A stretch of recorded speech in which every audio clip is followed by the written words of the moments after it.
First tonight, hate crimes are on the rise nationwide. Thousands of people say they were targeted by hate crimes last year, the most in years, according to the FBI. News 8's Byron Tollefson has more on how federal prosecutors are trying to make sure offenders are held accountable. The chief federal prosecutor for West Michigan revealed the new steps aimed to protect civil rights at the NAACP's annual Freedom Fund Gala at the JW Marriott in downtown Grand Rapids. It's a combination of more dedicated attention to civil rights cases, plus engaging with the community.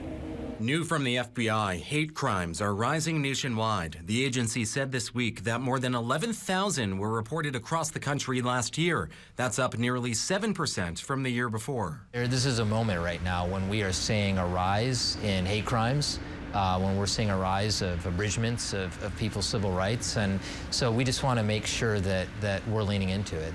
Most of the hate crimes, nearly 30% of them, targeted black people. A stark increase in the incidents came against Jewish people, with more than 1,000 cases. That there was a 26% increase in the number of anti-Semitic threats, which, of course, right now is particularly on the rise. Mark Totten, the U.S. Attorney for the Western District of Michigan, charged one of those this summer, 19-year-old Sean Petola, who's accused of plotting to commit a mass shooting at a synagogue in East Lansing. Law enforcement say they found weapons, knives, ammunition, magazines, and a Nazi flag in his home. So these are not, just ideas of what could happen. These are real threats that we're seeing right now in the Western District, and we want to continue to lean into it to keep people safe.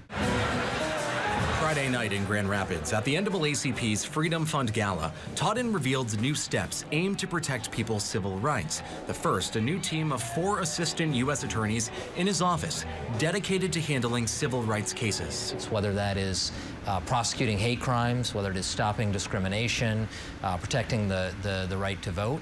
The second, the launch of the United Against Hate campaign, educating the public about their federal civil rights protections and how they can identify and report hate crimes to law enforcement and the FBI.